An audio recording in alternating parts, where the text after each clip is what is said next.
media analyst Jeff Jarvis, who writes on Buzz Machine, recently said that he noticed the audience for news isn't an audience anymore, much like you're an audience hearing us. He says news is becoming more and more collaborative as witnesses share what they see and communities join together to create news. So I think I'll pose the question to the panel. Do you agree with that statement that it's not an audience anymore? You're not talking at consumers anymore, but you're talking with them. And this, of course, goes beyond the comment system that all of your respective sites have, but maybe towards looking at citizen media and collaborative journalism. Is this part of the future of media? I think it's definitely the power of crowdsourcing, of bringing people together to discuss and research things. When you look at some of the experiments that have been done in citizen journalism and citizen media, a mainstream outlet will put a document up that's 750 pages released by the government, and they have journalists working on staff, but they'll say, hey, take a look through this, help us find this information, help us look through it, and they're involving them in that process. And that type of digging anyone can do, and a lot of people want to take part in that. And when you look to how that's evolved into things like television, every time I see a reporter on TV and their email address comes up, I think, oh my God, what kind of response are they getting? Their email inbox must just explode. And that's involving your audience. That's talking to them. That's having the communication. When you have that you can bring something up on air, you move it over to radio, and involve the experience that we traditionally associate with online has very much impacted other areas of media. And I think that audience is, there's always going to be an audience. It's always who you're talking with, and they're just now part of the conversation.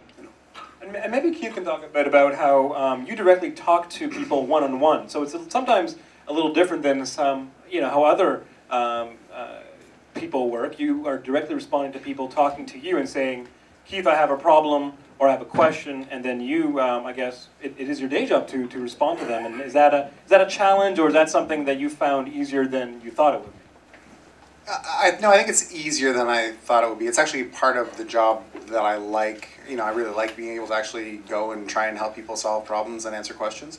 I think that to take that and apply it to a journalism perspective, or to a media perspective, I've got a lot of friends who are journalists. Some of them are really good at understanding that news media has to become a lot more social. Some of them don't. Some of them don't want to have that interaction with the readers. I think that's critical. Like, for journalism to survive, for the media to survive, it has to take the amount that it's got social already and multiply that by about 10. Because if they don't do it themselves, it's going to kind of happen around them, right? So yesterday, Google announced something called SideWiki, which is something you can get a plug-in to your browsers, and it allows people to leave comments on the side of any website. So if your media website or if you're Rogers.com and you don't have somewhere on your site for people to be social, they can go and start leaving all their comments on the side of your page, whether you want them to or not. So the conversation is going to happen, and I think that media needs to recognize that. I'd like to add something about the mainstream media, actually, because I think Jeff Jarvis's idea that the audience isn't the audience anymore is definitely the direction that things are going in. But I think primarily it's quite limited as far as the mainstream media's adoption of that principle. There was a report out recently about the BBC's approach to user-generated content.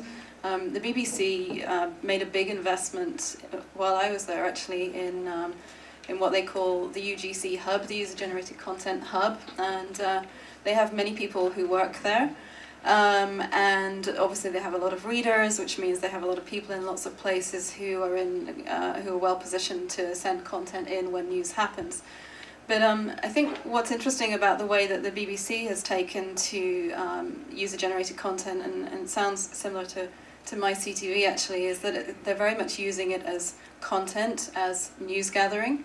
And so they're using it in a very limited way, in a way that actually reflects their own modus operandi, really. So it's, it just becomes another form of material. And I think that while that's definitely part of the way there, it's not the whole way they could go in terms of using it to engage with people.